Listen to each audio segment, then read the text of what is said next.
Be a part of the best pro wrestling podcast today by supporting the Going In Raw Patreon. You can enjoy access to the live taping of the show, exclusive merchandise, and patron-only episodes, and so much more. Support Going In Raw today. Click the link in the description.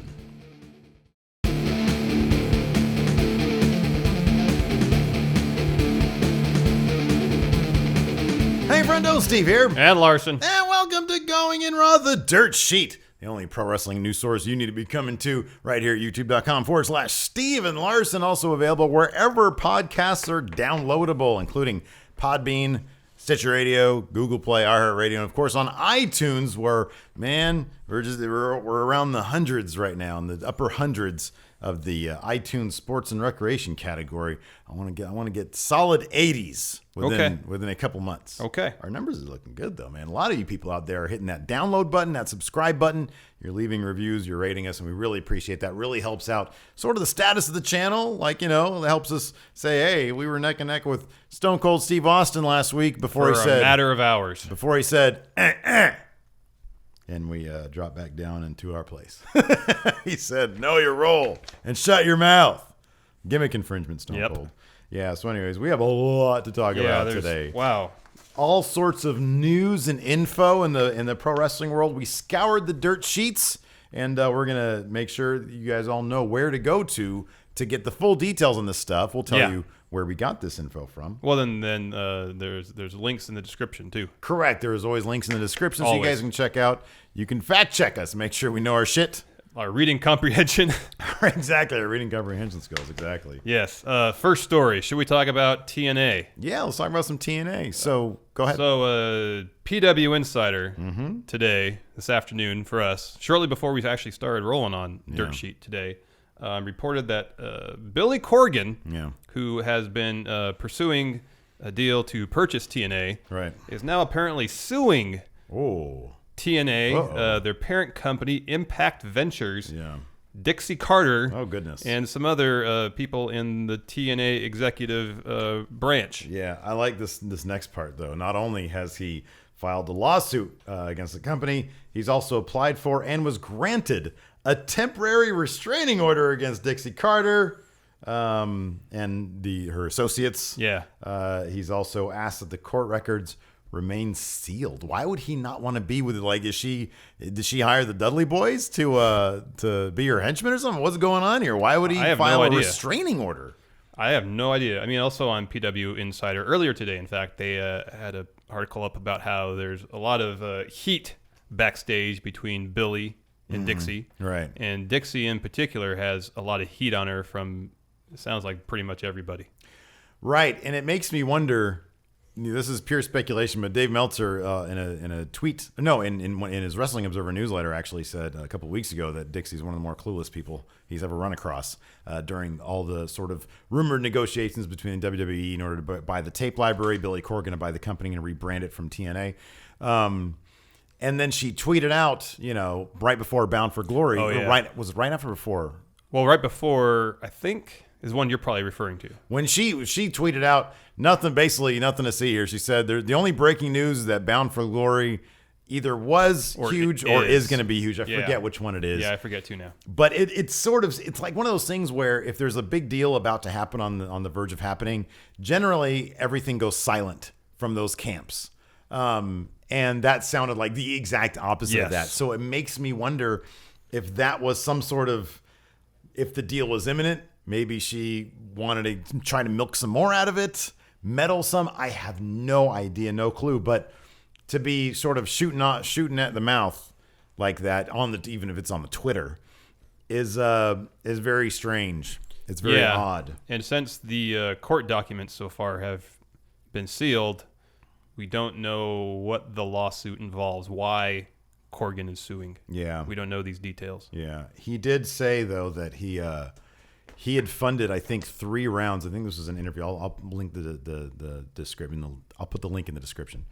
I think it was in the radio interview he gave where he was talking about a lot of this stuff. He had funded 3 rounds of tapings. And I think he said he refused to fund Bound for Glory because he was like, where is this leading to? Yeah. He said, 3, I don't want to have this. I want to buy it. And so 3 months from now, I'm going to have these same conversations of, okay, well, I'm going I'm going to help the company out. But he says the point is to keep the company solvent. Yes. And he has a vision for that. And I personally would love to see that vision because, like we said, the best case scenario would be we get to see the tape library in the WWE network, which I would totally pay that extra money for. Yes, me too. There was that survey that sort of went around that was saying, or $15, would you pay the extra money to see Ring of Honor, to see TNA, and possibly their current programming or their current pay-per-views, they said was one possible outlet for that, the network, which is crazy. That'd be awesome. Yeah. And so this is I hope this is sad news now, which will lead to him taking over to a resolution. Yeah. So we're not sitting here a year from now saying, is TNA going to go under? Who's going to buy TNA? I know it's as you said, the best case scenario, their programming or tape library at least on the network, and for wrestlers out there, a place for them to work. Yeah, exactly. Yeah. So yeah, this will be interesting to see over the next week how this plays out. Exactly what's going to come from this. Hopefully, all good stuff. Most importantly, for the wrestlers out there who need, who can't, either get through the WWE system or simply don't want to be in the WWE system. Another alternative for them. Yeah. To shine. Yep. Let's see here. Next, Mick Foley responding, sort of backing his guy. Yeah. We've talked about Bret Hart on the show many times. Mm-hmm. And there's a lot of Bret Hart news this week. I always love when there's some Bret Hart news. So where should we start? Should we start with Foley or should we start with Bret? Well, the Foley thing comes first? No, Bret comes first. Okay, the bad Bret or the good Bret? The apologetic Bret or the shooting Bret? Well, the apology was in response to the shoot. Last week. Okay, so early. No, it was early this week. Which is why we didn't talk about last week. Early this week. So this is an interview he did with Forbes. Correct. Who seems to have a lock on Bret Hart lately. So the line of questioning had to do with the Hall of Fame. Yeah. And it's obvious that Bret really wants his brother in there. He really wants Owen in there. And so he said, I'm never going to take anything, this is a quote, I'm never going to take anything away from any of the inductees that they've had. But to me, the Hall of Fame this year, I have a voice of protest as a sort of a legendary figure of the industry. I am embarrassed that there's so many great wrestlers out there that have never been given their credit. And he names a few, which I agree with. Rick Rude, for sure. The Hart Foundation, I agree. Yeah, his completely. brother Owen, I agree. Yeah. Demolition, of course. They currently have the tag title record. But then he had some interesting things to say about the Fabulous Freebirds. Yes. Yeah, he says, quote, "Why have they been overlooked when you can induct the Freebirds who never did squat in the WWE ever, never drew any money, never did anything? When I remember the Freebirds, they were all drunk and passed out at the gate at one of the airports on my first day in the WWF. None of them even made the show that day. They were too drunk to make the plane." He later in that same interview, I believe, referred to them as pillheads. Yeah, he did. He totally said pillheads. This was sort of a larger conversation. It says Hart is reaching out to his large fan base to lobby for the late great Owen Hart, who is long overdue for a Hall of Fame induction. Hart has launched a petition. So yeah, I mean, look. Between this and the criticism of Seth Rollins and then him ending his own podcast, it's just Bret every time. Bret, I mean, there's even literally a funny, I know it's just not a lot of followers, but there's like a bitter Bret Twitter feed that's pretty funny because of how accurate it can feel. Here's another quote from Bret. Go ahead. "I've always gotten along with Michael Hayes, but as far as their contribution to wrestling, give me a break. Yeah. They were all pillheads, and for lack of a better word, they were all screw-ups. Yeah. They're, as in the Hall of Fame, they're not picking the cream of the crop. They're picking whoever, the first person they see on the list, and they go, he would be easy to fly in." Yeah. Which, look, we're not going to sit here and claim that all the Hall of Fame inductees, in our estimation, are more or less worthy than others. Because, for example, like this year, I thought it was really bizarre that they put The Godfather in the Hall of Fame. I really did. Because I think my problem with it wasn't necessarily that Charles Wright got in. The width and breadth of his career, I thought deserved as much as anybody else. As much as half the people in there deserved to be in.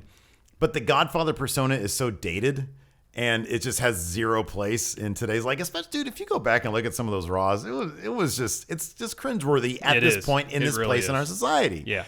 And so for him to bring out a hoe train, it's like, people have sort of grown up a bit these days. You know, they wisen up a little bit. And it's like, you can't, The Godfather, I'm sorry, he was a cartoonish character who made sex trafficking cartoonish. You know, I mean, I understand it's supposed to be a tongue-in-cheek thing. I have a sense of humor, but in this day and age, it just didn't make a lot of sense. Yeah. You know, you can't have, on one hand, talking about the Divas Revolution, which was around that time, and on the other hand, let's get the hoe train out here. You know, it just didn't make like sense. Yeah. And, you know, the Bushwhackers, they were in WWE and they were around. They were kind of popular, but they also did stuff in other organizations. Right, yeah. And I think when Michael Hayes responded on Twitter, he brought all that up. Do you have that in front of you? I do. Okay, go ahead. So Michael P.S. Hayes went to retort to Bret. Yeah. And he says, just to clarify, drunk, yes. And the funny thing is, when you read this, I can totally hear it in his voice. I know. Drew more money in many places, yes. Popped Mid-South, Atlanta, Texas to record crowds. They were massive. Yes. Their feud with the Von Erichs, massive. Yeah, huge. Massive. Yeah, legendary. And many times, Michael Hayes says, leave Terry Gordy and Buddy Roberts alone out of it because they're not with us anymore. Yeah. So so there was that happened in the beginning of the week on the 9th. Yeah. So then Mick Foley chimed in today on Thursday, I believe. Had a really, really well put together response on Facebook to all this, and he clarified at the beginning, saying, I respect Bret. I consider him a friend going back 20 years. He didn't want to start a beef. He's a legend in the field. He said, I don't want to start an online feud with Bret. He says, but then he went on to detail like why, Seth, he doesn't want Seth to be saddled with his reputation as a guy who hurts people. He made a really good point about the buckle bomb thing. And he said, you know what? When during the course of my first 8 years in the business, in the course of the first 15 years, I was only concussed 8 times. He said, but from that point on, it seemed like I was getting him more and more. And it's because... He says there's the old adage that the legs are the first to go for a boxer as he ages. This is all quoting Mick's post on Facebook. Yeah. But that in pro wrestling, it's the muscles of the neck so necessary for keeping the chin tucked firmly to the chest during landings that may be the first to go. And he said that might be the reason why Sting hurt his neck on a buckle bomb when that hadn't been an issue before. Yeah, and in the case of Finn Balor, he said... That was just a freak thing. He said there's no margin for error when it comes to that. And it was interesting in this post that he brought up choke slams as being similar in that there's very little margin for error, because that seemed like a pretty basic bump.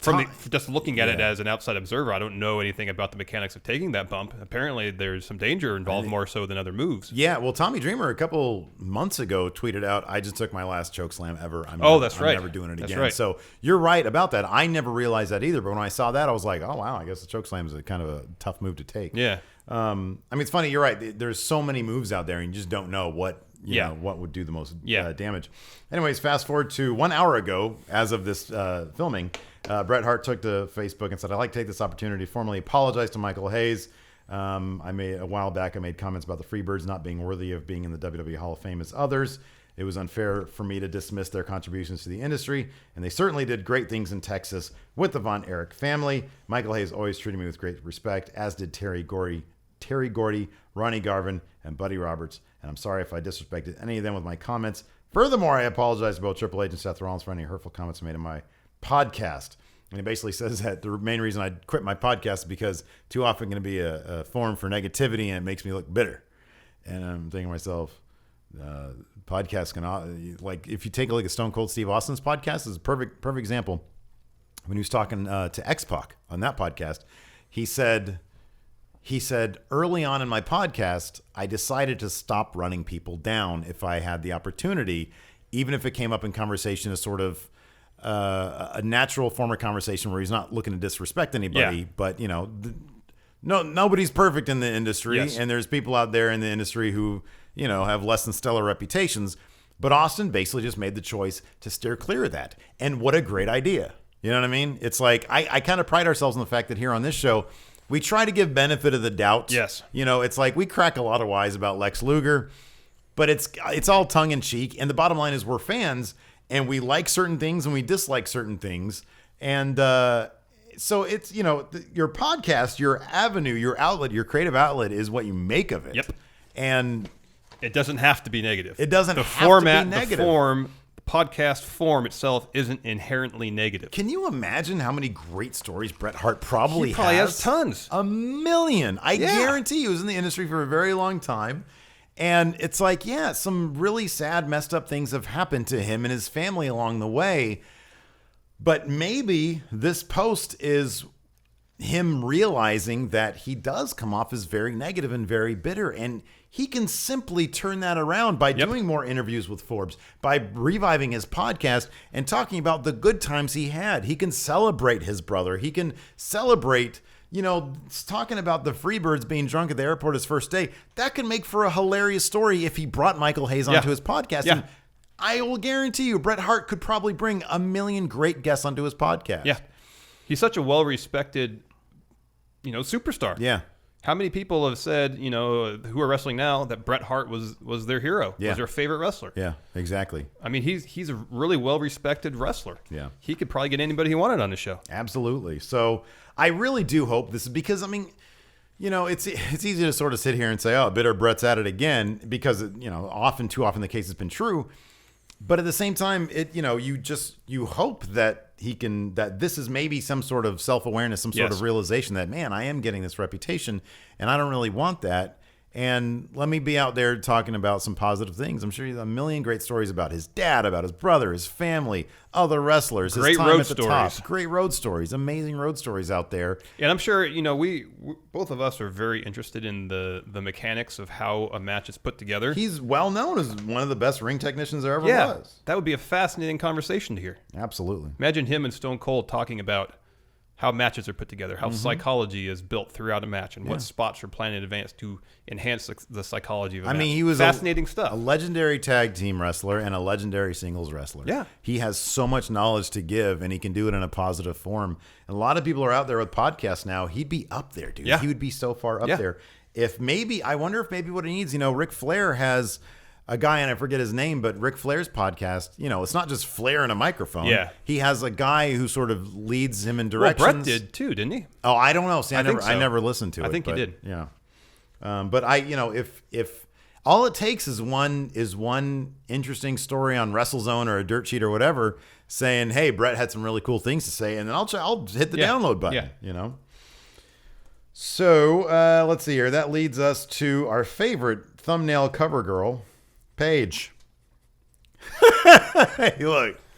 No, look. You can look at our videos. You can look at the views. They're plain as day. Whenever we got Paige on a thumbnail, they do well. People tune in, and as long as she's making the news. And look, we both said this off camera. We're kind of tired of talking about Paige. Yeah. But the bottom line is she's news, and there has been some news about her. Like if there was nothing about it, it was just, hey, Paige was cited with Alberto Del Rio. Okay, big news. We don't talk about it this week. But she got another suspension for 60 days because it's their second one. Earlier this week, on Monday. And she tweeted out, different day, same shit. Kids, even prescriptions and doctor's notes, don't bother with those. Yeah. Something like that, indicating that it's pain meds. And her family took to social media as well to kind of dispute the rationale for her, or dispute the suspension in general, saying it was for prescription pain meds. Why was she suspended, essentially? Right. So shortly thereafter that, I think on Wednesday, Tuesday or Wednesday, WWE issued a statement to the New York Post regarding Paige. Yeah. Said that she tested positive for an illegal substance, not a prescription drug. Another thing that Paige's family had qualms about was the level of the Paige's medical care. Related to her neck injury. Saying they want to bring her back her dad was saying, we want to bring her back to the UK in a Facebook post. He said that. It said, in addition, WWE is providing world-class medical care for for her in-ring injury. Now, this is fairly unprecedented because generally the WWE does not comment on specifics with their wellness policy Correct. violations. And so this is obviously, firing back at those allegations that this is bunk. This is for prescription meds. They said this is for an illegal substance.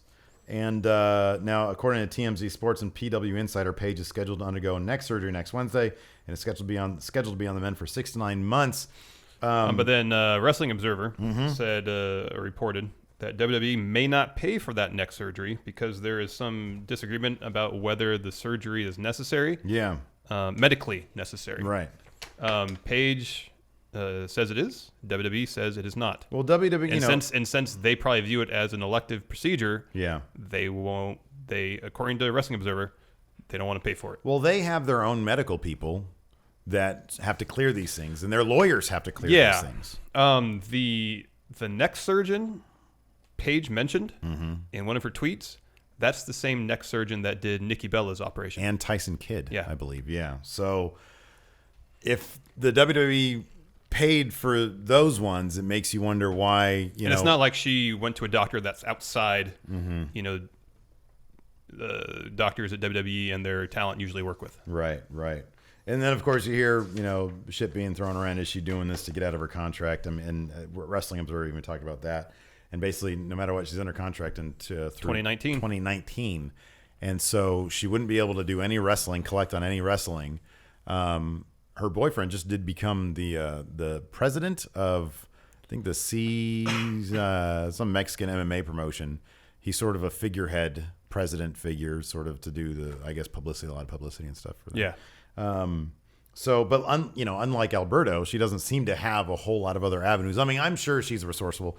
She could probably do some things in terms of like acting and whatnot, but it's not like she can go to her family's promotion in the UK and start wrestling, and she can't do that. Nope. I wonder if she could be an instructor, though. Like, I'm sure she just couldn't perform publicly wrestling, but she could instruct, I would think. Maybe. I don't know. I don't know the nature of her contract. I have no idea. I would assume those things, especially when she signed it, before she was a hot commodity, they probably have that on lockdown in terms of the industry. It wouldn't surprise me. Yeah. But I have no idea. It's all speculation on my part. So yeah, it's just more. And she did mention, I think it was on the TMZ Sports thing. Her and Alberto were both on camera. She said, "Well, I can't really do. I'm rehabbing, so I'm going to travel the world with Papi, with Alberto, El Patron. His name in the MMA promotion is going to be Alberto El Presidente. I saw that. Apparently, his nickname is El Presidente in the locker room of the WWE because he carries himself like a politician. He enjoys dresses. So dapper. I wonder how long it is before he runs for office. That's a good question. Yeah, it looks like it. Yeah, looks like a politician. Do you want to talk about some NXT? Of course I do. All right, good, because that's what's next. The show kicked off with the Glorious 10. Yes. Bobby Roode. Yes. Ty Dillinger. Yes. Making their in-ring debut as a tag team. Well, taking part in the Dusty Rhodes Tag Team Classic. And their opponents were Sanity, the debuting after weeks and weeks of Dan Matha level promos. Well, this one actually paid off. This one was actually really cool. Yeah. Hey, look, that paid off last week. That was the most entertaining. Well, I know, but not in the way it was advertised initially. Really cool look. Yeah. Has sort of a, the video game Rage. It has a Rage meets the Wyatt family type look. Like they all had these masks, these cool masks on. They look at Matt. It reminded me of Wrath of Khan. Yes. When they were on the desert planet. That's a perfect analogy, exactly. So they come. So two big hosses, a smaller person who you can kind of tell, but there was some ambiguity there as to what gender was. And then there was another medium-sized looking dude who looked to be maybe in the front, like sort of the ringleader of it. He's like, ooh, who's that? Who's that? He was wearing a green vest, though, and it was a Canadian patch. You can kind of tell who it was. Yeah. But anyways, they all come out together. And the two big hosses were the tag team. Yeah. So they enter in there. Both just start wailing away on Ty Dillinger. Bobby Roode starts to get in. He hadn't even taken his robe off. He was starting to when he gets in. And before his second foot was even inside the ropes, they moved towards him. And he just left. And he just said, nope, put his robe back on and walked away. Yep. And Ty was saying, Bobby. And then they started wailing on him again. Yep. Destroyed him with an amazing looking double tag team finisher. Yeah. And got the pin. Sanity moves on in the Dusty. Well, then we have to talk about who the other two members were. So first, the woman came in. What was her name? I don't remember what her name was. Nikki Cross. Okay. Yeah. I heard it, but I couldn't remember what it was. And then because the two hosses took off their masks, and it was before the match started. Yeah, who was it again? Shit, I forget their names. One of them has like an L for his name. So Nikki Cross started beating up on Ty Dillinger. Right. And then the other masked guy kind of held her back. And then he took his mask off, and it was, in fact, Eric Young. And the crowd popped. Yeah, they popped big time. People were really into it. Alexander Wolf and Sawyer Fulton. That's right. Yeah, and then Nikki Cross and Eric Young. So Sanity is a stable. I like it so far. I think it's really strong. Really strong gimmick. There hasn't been a lot of stables in NXT. I know. So it's exciting. Imagine when these hosses come up against the Authors of Pain. Yeah. Is that going to happen? I love it. Really, really strong characters. Yeah. I'm really enjoying this sort of NXT resurgence, like when they're restocking, because it's all fresh. Yeah. And it's good that they're attaching some newer talent to an established veteran like Eric Young. Right. It instantly lends them some legitimacy. Right.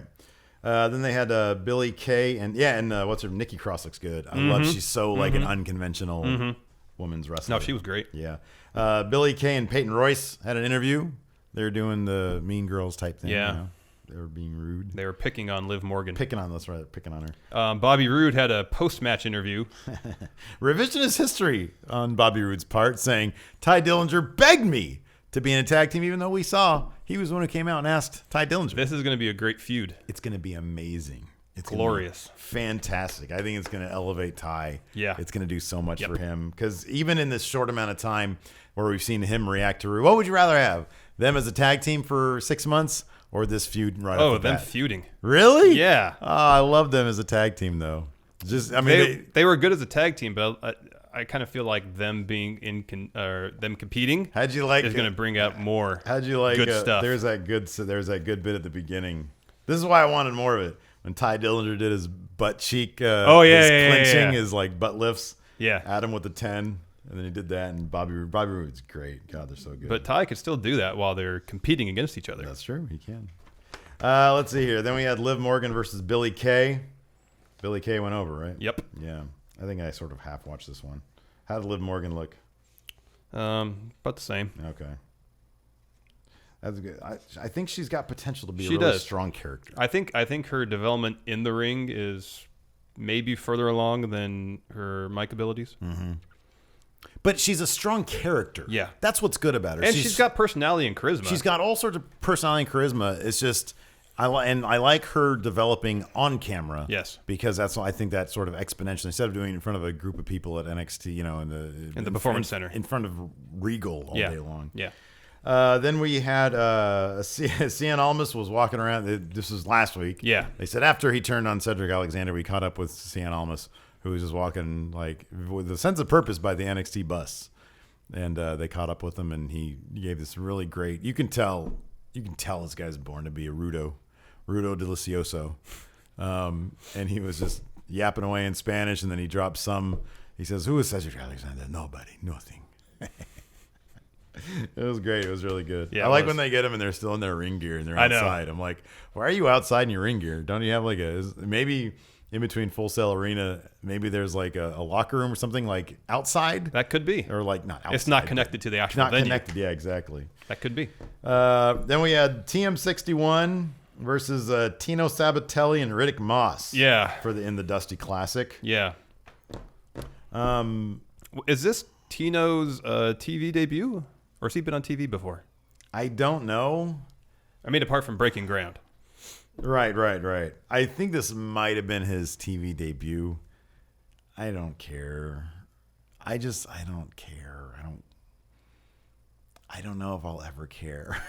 He has the look of a guy I just don't really care to root for or against. He doesn't have a ton of charisma. And then one of these guys, I think it was Riddick Moss, destroyed Hideo Itami's neck. Yeah, we'll talk about that a little bit. So that I'm kind of annoyed with. Yeah. Pulse, James Pulse, formerly CM Pulse, but he rebranded himself. He had a great tweet. Forget exactly what it was, but it was something like, Hideo Itami's out for a couple more months. Why exactly is he still in a gymnasium wrestling against some green guys? That's a good point. I know. Why is he still doing that? And Hideo was tag teaming with Shinsuke. Yeah. I mean, I know it's just bad luck. Yeah. But at the same time, there is kind of a point. Why is Shinsuke in a high school gymnasium? Why is he there? You know, it's like I kind of realized that last night. I mean, I obviously Shinsuke is performing in front of massive crowds over in Japan, and you just think to yourself, I get the developmental aspect of NXT. I get that. I mean, I get the aspect of NXT that it wants to be its own brand. Yeah. And there's a certain procedure that they go through.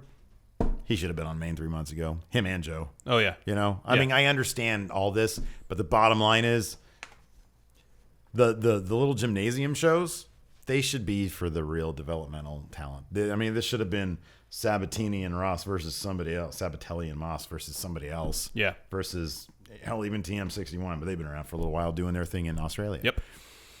No, I agree that I understand for to get the gate, to get the attendance they want, they need NXT's top stars to be on some of these shows, and I understand that. But the wrestlers who need extra time and developmental, they should be wrestling each other. Yeah, I know. At these shows. And, you know, the Memorial Auditorium, because the show that we're going to is the Memorial Auditorium. Yeah, that's right? a decent sized place. 10,000? No, not that big. 5,000? No, maybe 1,000. Really? Only 1,000? Yeah, okay. It's not that that'll large. be interesting. Okay. No.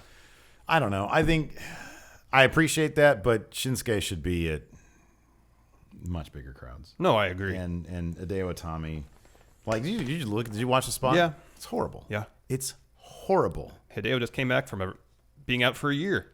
I know. And now he's hurt again. That's got to suck for him. I know. He must feel awful. And he hasn't sniffed the main roster. I know. Like, it's so... And he just seemed like he was getting his footing, too, I know. back. I know. And now we got a couple more months. I was so bummed out when I heard about this and I saw it. I feel so bad for him. I was like, who the fuck is this guy wrestling? And then I see him on NXT. I'm like, what the fuck is this guy? I know. You know? I don't want to see these guys. I know. I feel bad for Hideo. I know. I mean, I know these guys probably feel terrible, too. Oh, yeah. But don't have him Shinsuke and him versus Bobby Roode and Cien Almas. Now that Cien Almas is a Rudo. Yeah. Delicious. Yeah. Yeah. You know? Yeah. Sabatelli and Moss versus Blake and Murphy. How about that? Let's watch that instead. Well, Blake and Murphy are former NXT tag team champs. But maybe I know. But maybe Blake and Murphy are the guys that can help these wrestlers who need more developmental time along a little bit quicker. You know? I agree. That's the thing. It's like, here's the thing.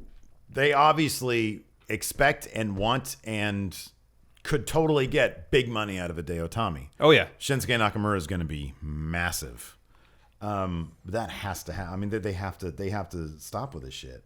Blake and Murphy aren't. That's my point. Blake and Murphy aren't. They can risk having Sabatelli and Moss fuck them up in the ring. Can't, you know, you're losing on your revenue stream. Yeah. By getting a guy like Hideo Itami in the ring with a guy like Rick Moss. Speaking of Blake and Murphy, they fought each other. Yeah, they've been an on again, off again tag team for a while. Yeah. This was supposed to be the blow off match, wasn't it? Or we got to wait till TakeOver to see that. Wait a second. Is this the one that Samoa Joe interrupted? Yeah. Okay, all right. So, yeah, Samoa Joe interrupted it. Regal. Every week, his promo is more angry, more intense. I know, but this time he got what he wanted because Shinsuke Nakamura made his return, took off the neck brace, and went after the big man. Yeah, they brawled for a while. Shinsuke was knocking out security people. Yeah, it was great. It was a pretty side cool. of Shinsuke that I really love seeing.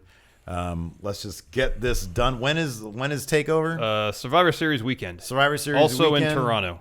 Let's have this be a dusty finish and both guys move in, and then have a tournament for the NXT title. So you want a double pin? Yeah. They both move up to main, vacate the title. A double pin. No real true blow off. No true winner. No, they save the blow off to when they're on main. Yes. In like 2 years for all the titles. Yeah. They just put all the titles into a big and the stack. finals of the NXT World Champ tourney. Yeah. Would be Bobby Roode against Ty Dillinger. There's a story made right there. Right there. Boom. Bobby Roode cheats to win. Ready to go. They can feud for another 3 months. I love it. I think that'd be great. So yeah, we already talked about Hideo Itami being hurt. This is an absolute bummer. He's going to be out of the Dusty Classic. Yeah. But he said he wants to. He is determined to be back by December. Yeah, for the tour of Japan. For the tour of Japan. Yeah. So that's 2 months. Maybe, hopefully, he has some information that means that's a reality. You know what I mean? So hopefully, whenever you hear neck injury, you always kind of think, okay, that's at least 6 months out. Yeah. But it must not, hopefully, be severe. Yeah. If he's only thinking he'll be out for 2 months. Right. Again, feel bad for him. That's a bummer. Like, I was all in on Hideo Itami. Yeah. I know you were too. Yeah. This is an absolute. Yeah, I feel really bad for him. Yeah. Hopefully he'll be he'll mend quickly. Yes. And he'll be back in the ring soon. Yes. Quick note on our Son of Power Lunch artwork contest. There's been so many great entries. We're going to it's now closed. Yes. We are going to determine the winner by Tuesday's episode of Going In Raw. Correct. Yeah, so look for that. Hopefully we don't forget. I will write it down somewhere. Okay, set an alarm on your phone. I'll set an alarm on my phone. You want to answer some questions? Of course. Tim Penning. He's taking his girl to a Raw event next month in France, but she's not into it. Any matches from 2016 that would win her over? AJ and Cena at SummerSlam. Yes. Dolph and The Miz at No Mercy. Yes.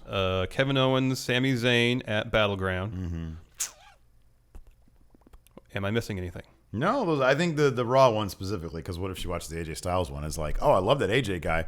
He's not going to be there. Wait, but there's WWE? Yeah, now I got to figure out the brand split. True. So let's look to Raw. Anything? Yeah, Kevin Owens, Sami Zayn at Battleground. Sasha and Charlotte. Yes, that's right. The first Raw after the brand draft. Yeah, and Sasha Charlotte a couple Raws ago. Yeah, more recent one too. Yeah, just show her a lot of Sasha and Charlotte. Yeah.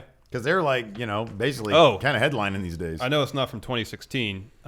Bailey and Sasha at NXT Brooklyn. Because Bailey's going to be on. Bailey's on last now. year. Yeah, that's perfect. Their match at TakeOver Brooklyn last year. Yeah.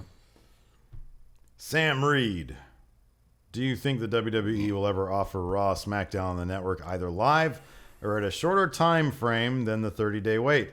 As a fan in the UK, it could be a pain in the butt. As to watch it legit, I need to have to pay for Sky TV, then I need to pay extra for a sports package, then stamp from 1 a.m. to 4 a.m. to watch. Whew.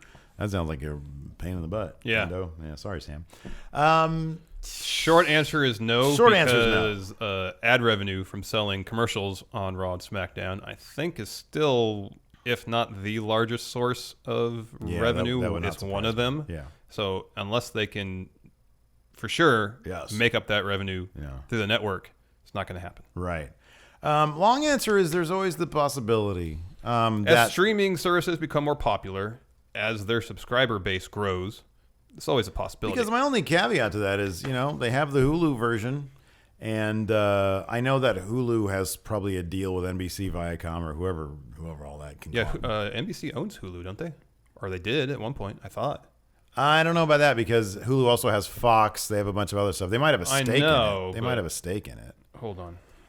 So I thought they were one of the companies that. I know they don't have CBS because CBS has their own streaming service.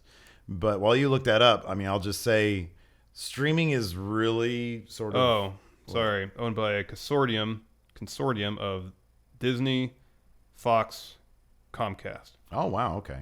Who does Comcast? What does Comcast own? NBC. Comcast owns NBC. Okay, that's why they're all able to commingle like that. Okay. Yeah. So that's kind of right. So, I suppose it's always possible that I really doubt you're ever going to see it live. Well, but even on Hulu, you don't get the whole show. You only get an hour and a half. Right, you get only an hour and a half of it. So, but you get all of SmackDown, so that's weird. So, I don't know. I would think that long term, there's probably going to be the opportunity for you not to have to watch from 1 a.m. to 4 a.m., pay for Sky TV, then pay for an extra sports package. It wouldn't surprise me if there was some sort of streaming service. I don't know, 10 years from now, I could see it being a possibility, but it's not going to happen anytime soon. Yeah. Craig Toulis. With the addition of the Survivor Series SmackDown versus Raw matches, would you like to see some stakes on the line for these matches, like spots in the Rumble or the 30-second or the 30 spot, number 30 spot in the Rumble? Yeah, it'd be great if there was actually something on the line. Other than just bragging rights. I know you're not a fan of the All-Star game and the baseball being determinative of the World Series. Oh, home field advantage. Advantage. I'm not a fan of that either, just from an outside observing standpoint. But I will admit it gives meaning to an exhibition game. So I wouldn't want a major stake, But I like the idea of the 30 spot in the Rumble. I like that, even though that's usually like reserved for storyline purposes. Like the last man standing in the 5-on-5 men's singles match. Right. Gets the 30 spot. Right. Yeah, something like that. Yeah. Dan Boss. Hey, friendos. Boss here. Welcome to Job. Hi, I'm Dan Boss. Welcome to Job. On Talking Smack, Luke Harper seemed to act more like an actual person. Oh, I gotta watch that. Yeah, I know. I had no idea. Not just a faceless Wyatt family member. Do you think this could be a real start to Wyatt family domination of SmackDown? That'd be best for business. Just keep ruling the podcast world. Thank you very much. I think I said on Wednesdays Going in Raw Yes. that it'd be great if the Wyatt family, the members of it, were all individual personalities with like strong personalities, strong ring presence, and strong personalities. Yeah. I totally agree with that. I think that'd be really, really cool. It'd be really, really strong. It'd be best for business. I really need to check that out. Yeah, that sounds I wonder what he's like in character and like talking about stuff. I know. That'd be cool because I love Luke. Luke's great. He's so, when he's on the mic, he has such a great presence, and that's why I'm bummed out that Braun's not with the family anymore, because he's got such a great presence. They could all be so good. And Luke's really underrated in the ring. Oh yeah, for sure. He's good. Yeah, he moves really well for a guy his size. People who watch wrestling on a regular basis, like, oh man, I miss Luke Harper in the ring. I know he's real good. Yeah. Aaron Kavanaugh. With Raw having a Hell in the Cell match for Sasha and Charlotte, do you think SmackDown will follow a similar route and have Becky and Alexa have a TLC match in December? No. Yeah, I'm hesitant to say yes on that one. For one thing, just on the very basis of it, Alexa is too green and hasn't established herself as that type of wrestler in the first place. The storyline between them isn't as strong as it is between Sasha and Charlotte. There's that as well. Yeah, there's that as well. But let me ask you this: if the roles were reversed, let's say Sasha and Charlotte weren't on the brand that had a Hell in a Cell. Let's say Raw instead had TLC. I could see them giving them a TLC match. Yeah, I could too. Yeah, so it's not the match necessarily. It's I think it's just that it's such a strong story. Yeah, and there's such strong characters. Yeah. Nicholas Viola. Good evening, friendo. Seeing as how SmackDown's mid-card is so thin, could you see some cruiserweights popping up on SmackDown to fill out their mid-card, much like how they're filling out NXT's mid-card? I'm not suggesting a SmackDown cruiserweight division, but just 2 or 3 people to come in and make the roster feel a little stronger. If so, who do you want to see on the blue brand? He'd go with Akira Tozawa and Jack Gallagher. I really love Akira Tozawa. Yeah, he's great. I really love him. I don't love Jack Gallagher, not quite yet. Maybe he'll win me over. I don't think I watched any of his matches during the Cruiserweight Classic. I didn't watch every episode. I watched most, but I think the ones I missed happened to be the ones he wrestled on. I think I watched one of his matches, and I saw like all of his video packages where he's talking. He just looks like a guy that I want to push. I just want to push him over and then give him a wedgie with those weird striped candy looking. They look like candy. His little trunks that he wears. He's so tiny. I don't know. He just annoys me. I want to push him down. There were rumors that they were thinking of bringing cruiserweights to SmackDown at some point because Vince wanted the same number of belts on both shows. I don't like how there's a 3-2 split. I don't like this. Or 4-3. I don't like it. 4-4. 5-4. 5-4. Because there's the tag belts. 5-4. I don't think this is a 5-4 split. Everybody's 5. Well, Vince, we need more cruiserweights. Here's my checkbook. Right now, I think it's probably a good idea to keep the cruiserweights. SmackDown can't even fit everybody they have on their show. Keep the cruiserweights on Raw and NXT for the time being. Establish the division, and then, if it seems right, expand from there. Okay, so listen to this. I was reading Meltzer's breakdown about the survey that the WWE sent out. Yeah. And he said that in the survey, and I didn't look at this, but there was something about a cruiserweight classic weekly show. A weekly show. Yeah. I would love just for that. Oh, yeah. To be honest with you. That'd be great. Like, just put it there and just take him back off Raw. I like him on Raw. Make Raw 2 hours. No, I like the cruiserweights. Cruiserweight show. I like the cruiserweights on Raw. Okay. Fair enough. Let's say you can't have a weekly show as well. If they had a weekly show, then if they had a weekly show, I'd say this. If they had a weekly show, then have the cruiserweights sometimes show up on Raw, sometimes on SmackDown. They could be a bridge between the brands, maybe. Yeah, that's good. Because they're its own thing. Universal Jones. Hey, friendos. Assuming Samoa Joe goes to Raw to take on Braun Strowman, and some rumors are saying, what NXT call-up would you have take his place on SmackDown? By the way, I love the idea of Joe beating Strowman on in his debut. It will make him an automatic threat to the top titles by that point. You know who would be perfect fit? There's two. Perfect fit for SmackDown. 1, Ty Dillinger. 2, Bobby Roode. Yeah, I agree with both those. Bobby Roode would be great on SmackDown. Great. Yeah. So would Dillinger. I agree with that. They need to be careful with Roode and not make him too goofy. Yeah. Because one of the things about him in TNA that I remember was that he always came off as like a legit badass. Yeah. Like he looked like $1 million. He was a legit badass. Yeah. And they can't let him get too wrapped up in the glorious thing. No, I agree. Be a meme too easily. Yeah. Yeah. Matt Richardson. What do you guys think would be the best route for someone to take to become a WWE superstar? Look at the career of Sasha Banks and Bayley. And like anybody, like, I mean, it's, if you want a fast track, Sasha Banks only started, like, literally made her debut in, like, what, 2008? Mm-hmm. It was only 8 years ago. Mm-hmm. You know what I mean? That's crazy. Mm-hmm. I mean, Kevin Owens had been doing it for like 15 years or something before he hopped in. So Sasha kind of cut that in half. I mean, find a wrestling school. Yes. Find a wrestling school in sort of near your area, kind of, that has a good reputation. Yes. You'll know probably in a couple days. You'll know the first day. Whether or not you're cut out for it. From what I've heard. Yeah.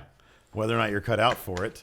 That usually leads to, most wrestling schools feed into small local promotions. They'll start putting you in matches. Mm-hmm. Does he say where he's in Universal Joe? No. He's in the universe somewhere. And then when you're in the indie promotion, you know, make a name for yourself. Look, here's the thing. I have no idea because I've never done it before. We're basing our answers entirely on the stories of wrestlers who have made it to WWE and what their experiences have been. Exactly, because we know something about that. Yes. You know, find a way to make a name for yourself. Build your brand. Travel. That's the thing, too. Travel. Get your name out there. Work other promotions across the country. Invest in yourself. Yeah. That's the thing. You know, it's like some of these guys come out to little local productions. We go to, hey, Sunday, there's a thing out here. SPW. I might be back in town by then. I have no idea. I haven't even thought about Sunday. So, yeah, invest in yourself, man. If you come out there and it's obviously you put money into yourself, into your outfit, into your physique, you know, go to the gym, look good. Practice. You know, it's like, hone your craft. Don't look at Kevin Owens and say, oh, I can be a slob, you know, because Kevin Owens isn't a slob. He has crafted that look for himself because he can do amazing things in the ring and it fits his entire thing. So, you know, build yourself into a strong persona. Yes. You know? Hone your craft, not just in the ring, but outside of the ring. Yeah. Yeah. Look in the mirror, get a really cheap video camera, get your camera out and record promos on that. Watch them back and see how you can do better. You can do that in your own room anytime you want. Yeah. Yep. James. So James was watching episode 110, the latest SmackDown recap podcast, and I want to ask a question to Larson. He asks, would you too sweet Jerry Seinfeld? I think Seinfeld would know what a too sweet is. No. I don't think he would. Maybe he would, but I don't think he would. If you could too sweet any member of the Seinfeld cast and crew, who would you too sweet? I wouldn't too sweet any of them because I don't too sweet people. Really? If they said you can meet the cast and crew of Seinfeld, you just have to too sweet somebody, who would you too sweet? You wouldn't meet them? You wouldn't want to ride around in Jerry Seinfeld's car? No, really? Not if the cost is a too sweet. Really? You're that hardcore about it. That's insane. Maybe Larry David. I don't do too sweets. Yeah. What? I don't do too sweets. Yeah, he probably wouldn't do it either. He wouldn't do too sweet. And maybe that's why. That's what, a handshake's not good enough? I'll do a handshake. We have one video question. Vincent Palmieri, what do you have to say for us? Hey guys, sorry for the late submission. I'm just going to get right to the question. Last time I asked you guys about who you guys thought was good at blending styles and stuff for wrestling, like what your preferred style is or whatever. This time I'm going to ask you guys a question in kind of a similar light. Who's your favorite hardcore wrestler? I personally loved ECW growing up and spent a lot of time going back and watching all the hardcore TVs. I was one of those guys that went on Daily Motion and watched hardcore TV for the entirety of 1996. I had Natural Born Killers as my ringtone for a good month and a half or so. just to honor New Jack. What's your guys' favorite hardcore wrestler? And for your audience members that maybe weren't ECW fans, what's your guys' favorite non-hardcore, like pure technical wrestler? Not like technico like Lucha Libre, but like technical, like Daniel Bryan's and your... it's hard to come up with someone better than Daniel Bryan, but you guys know what I mean. Thanks, Vincent. Thanks, Vincent. Who's your favorite hardcore wrestler? Raven. Who's my favorite hardcore wrestler? You know who I always loved? I haven't really seen enough of his stuff, but I always loved him. Necro Butcher. That is like, that dude. I think the most we've seen of his work is from the movie The Wrestler. Yeah, I know. I've seen a couple of his matches on YouTube like a while ago. But yeah, he was in The Wrestler. That was as legit a Necro Butcher match you're going to get, though. Probably. Like, they did a really good job with that. Everything about Necro Butcher I always loved because his name, Necro Butcher, is amazing. It's pretty good. That's a great fucking name, It's a dude. good name. And his look, and then when you hear him talk and he's like the smartest guy in the room, everything about him is intimidating. Have you seen any of his match he had with Samoa Joe? No, I don't. You should check it out. I watched a little bit of it. Joe works stiff. Oh my god, it's probably amazing. Just two guys beating the shit out of each other for reals in front of you. Could you imagine if Necro Butcher? I want to write some fanfic where Necro Butcher travels back to like the Frank Gotch days. Because some of them guys work stiff. I want to see how stiff they'll work against the Necro Butcher. You imagine that? Standing. First we got Frank Gotch and his challenger, Necro Butcher. He brings out his bag of thumbtacks. Yes. How great would that be? Necro Butcher hilarious. versus Frank Gotch. That would be pretty hilarious. I want to see if anybody's made Necro Butcher on 2K17. Good and idea. See if anybody made Frank Gotch. Not Simon Gotch. We're not talking about a soda can of the face match. Vincent also asks, favorite technical wrestler? Necro Butcher. Kurt Angle. Chris Benoit. It's a bummer about Benoit. That's it. Just can't do that, man. Can't do it. No. You're too sweet for not doing that stuff. Anyways, that's it for now. We'll talk to you guys later. Bye.